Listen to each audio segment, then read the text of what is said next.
Mabuhay ka, Alex Ayala. Nagawa po ng kasaysayan dahil siya po ang kauna-unahang Pilipinang nakakuha ng pinakamalaking panalo. Matapos nga po magkampiyon sa WTA 500 Mubadala DC Open, kanya pong tinalo, kanya pong ginulat ang top seed at world number 3 na si Jessica Pegula. Nagulat siya. Final score 4-6, 6-4, 6-love. Na 6-love niya ito? Ay talaga naman, Alex, ha? Galing-galing naman. Natalo po si Ayala sa first set at meron pong maliit na lamang sa second set nang suspindihin po ang laro dahil nga sa malakas na ulan. Pero tila nga po napaganda pa ang sitwasyon para sa ating pambato. Nang magpatuloy po ang laro'y kaninang hating gabi o oras sa Pilipinas, na ipwersa ni Ayala ang deciding set. Hindi niya po pina-score si Pegula sa ikatlong yugto at kalaunay po itinakbo ang kampyonato. Ay talaga namang maluluha ka dito. Si Ayala po ang kauna-unahang Pilipinong nagwagi ng WTA Championship. Mabuhay! Galing! Bago nga po niya ginulat si Pegula, nauna pong pinauwi ni Ayala ang second seed na si Elina Svitolina sa quarters, third seed Noemi Osaka sa semis at defending champion Leylah Fernandez sa round of 16. Thank you to all my supporters, especially the Filipino community here in DC and back home and wherever you are in the world. I really, guys, I feel all the love. Maraming salamat, mga kababayan. Maraming salamat. Standing here in the middle of all this love, my first chance at the title, knowing it won't be my last, and already having achieved this feat and this milestone for my career, I knew that whatever would have happened after this match, it would have already been a win for me. Grabe. Yehey! Sa Husay. gitna po ng napakaraming problema ng bayan, ito po ay napakagandang balita po sa ating lahat. Alex, Kaka-proud, no? Nakakatuwa. Congratulations, Alex. Malayo pa mararating. Yung lagi mo sinasabi, layo pa mararating ng batang to. Oo. Si Alex. Oo, Ayala.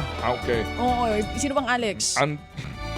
Ang tinig po ni Alex Ayala na naging kampiyon ng Mubadala DC Open. Samantala, mamaya na po ang laban ng Philippine Men's Football Team kontra bansang Thailand sa ASEAN Hyundai Cup. Target po ng Pilipinas ang ikalawang sunod na panalo sa torneo matapos nga pong talunin ang Lao nitong weekend. Gaganapin po ang laro sa home pitch ng bansa sa New Clark City sa Kapas Tarlac. Tinalo po ng Pilipinas ang Thailand sa huli nilang paghaharap noon pang December 2024. Iyon noon ang unang panalo ng bansa kontra Thailand sa loob po ng higit 5 dekada. Kaya inaasahan na po ng kuponang magiging mainit ang kanilang bakbakan mamaya. Kasalukuyang 4th place sa Group B ang bansa. Kapantay po yan ng bansang Myanmar. Samantala po naman binatikos ni Reno Shine Elastopators head coach Yang Giao ang Meralco Bolts veteran na si Cliff Hodge. Pinasisilip niya sa PBA si Hodge dahil po sa ito raw po umano ang pinakamaduming maglaro sa PBA. Hindi nakapagpigil po si Coach Yang matapos nga pong tawagan ng unsportsmanlike foul si Hodge sa laban po ng Reno Shine at ng Meralco Bolts noong pong araw ng Linggo. Nagkauntugan ng tuhod ni na Hodge at i-Painters guard Adrian Nucom sa third quarter. Hindi kaagad nakatayo si Nucom pero nakabalik din po naman sa laro. Kinabahan daw ang coaching staff ng ROS sa naturang pangyayari. Hindi rin daw ito ang unang insidente pong mapanganib na umano'y sangkot daw si Cliff Hodge. Una nga pong na-call out ni Giao si Hodge noong pong 2014 dahil sa anyay labis na pamimisikal. Pumalag po naman ang Bolts dito po sa pinapahayag po ni Coach Yang. Sa isang pahayag, tinawag po na unfair, unfounded at unprofessional ng Bolts ang pahayag ni Giao.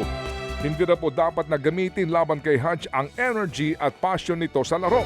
Patunay po raw dyan ang Defensive Player of the Year at all defensive team selections nitong si Hodge. Dagdag pa ng Meralco Bolts, sinubukan lamang daw kumuha ng offensive foul ni Hodge. Hindi raw po sadya ang kontak kaya hindi dapat daw po tawagin maduming player ang naturang manlalaro ng Meralco Bolts. Samantala, balik bansa pong resident TNT tropang 5G import na si Ronde Hollis Jefferson. Dito po ipagpapatuloy ni Ronde ang rehab para sa Achilles injury na nakuha niya noong isang taon. Ibinahagi po ng TNT tropang 5G ang ilang litrato sa naging rehab niya sa Moro Lorenzo Sports Center sa Ateneo. Umaasa pong 3-time PBA Best Import na makakalaro siya ngayong Governor's Cup. Wala pa namang malinaw na timetable kung magagawa ito. Habang inaantay si Ronde, nagsisilbing import ng tropa ang kuya niyang si Raleigh Hollis Jefferson. Pinalitan po ni Raleigh si Darius Day. Sa ngayon may 3 wins at 2 losses ang TNT sa Governor's Cup. Sunod po nilang makakalaban ng sister team na NLEX Road Warriors mamayang gabi. Target po naman na iangat ang badminton sa Pilipinas. Nakatakda pong tumanggap ang bansa ng mga kalahok mula sa higit na 30 bansa para po sa Philippine Junior International Series 2026. Ito'y gaganapin sa Gameville Central Park sa Mandaluyong simula po ngayong August 4 hanggang August 9. Ito ang unang beses na gaganapin po sa bansa ang International Junior Series na ito. Umaasa rin po ang Philippine Badminton Association na mabibigyan po ng inspirasyon nito ang susunod pang henerasyon ng mga Pinoy badminton players na lumalaban sa global stage. Mga kapatid, patuloy po kayong tumutok sa 105.9 True FM para sa totoong balita, impormasyon, music and entertainment. Mag-subscribe sa aming YouTube channel at podcast at sundan nyo kami sa Facebook, Instagram, X at TikTok sa True Network PH. Bisitahin din po ang aming official website, truefm.ph. At panoorin din kami sa True TV Signal, Channel 19. Kami po ang 105.9 True FM. Laging true sa'yo, kapatid.